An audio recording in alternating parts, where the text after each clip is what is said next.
were black people sitting around after a Black Power Committee meeting. And I heard a gentleman across the room say racism is a system. It was almost like a light bulb going on. That was Neely Fuller. How many of you are familiar with his work? I consider him to be one of the critical thinkers in our group in the 20th century and into the 21st century.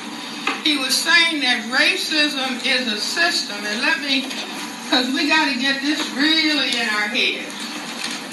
He said it was a system,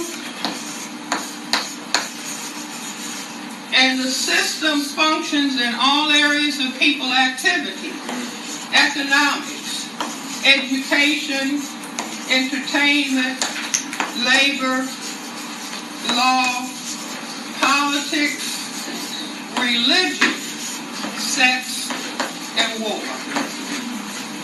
And that the purpose of this system is to maintain the power equation of white over non-white, white power over non-white powerlessness.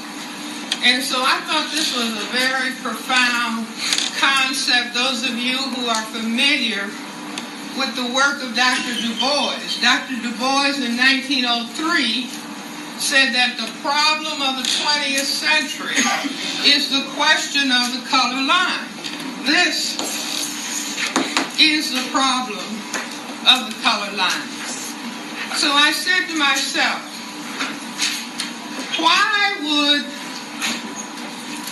a system for the purpose of maintaining white power over non-white powerlessness, why would such a system evolve on this particular planet, planet Earth?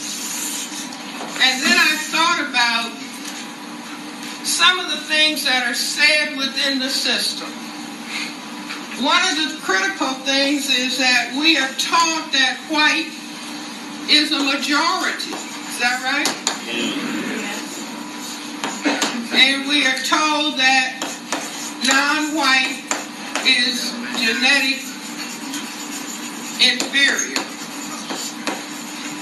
And then I just thought about the things that, you learn going to school for a long time and going to medical school. I said, wait a minute, white is a tiny minority. Fewer than 1/10 of the people on the planet have white skin.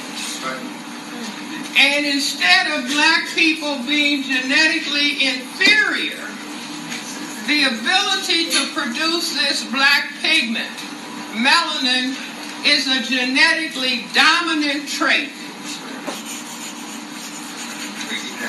And we have an excellent example in our president, Barack Obama. His mother is white, was white, his father was black. And you mix these together, and what do you get? A colored person. See, always a black person. So I said that, okay, on this planet, planet Earth, in the 15th century, we had Columbus, 1492, coming out of Europe and realizing that the earth was round and not flat. And everywhere these white people landed, they found colored people, right? And if those men were sexually frustrated and the people were overtime, and the women had sex, or I should say the men had sex, imposed sex, however you want to look at it. If they waited around 9 months, they found that all of the children looked like the mothers. And so they realized, wait a minute, we are a tiny minority in Europe and no other place where there are white people.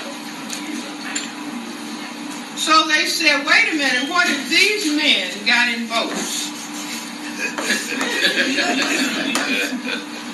and started going from south to north?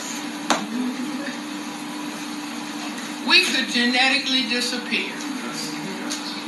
Now this may not make sense to black people, because under white supremacy, black people try to get rid of their color, don't we?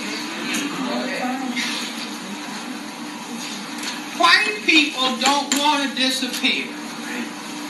And I have asked audiences of white people, do you want your children to be colored?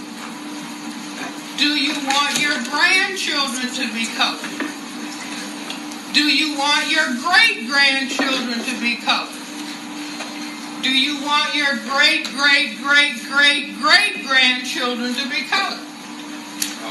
I'm polite and they're polite. What do they say? No. Meaning they don't want to disappear. So I said, if you mean this, then you have to do certain specific things in all of these areas of activity so that white does not disappear on planet Earth.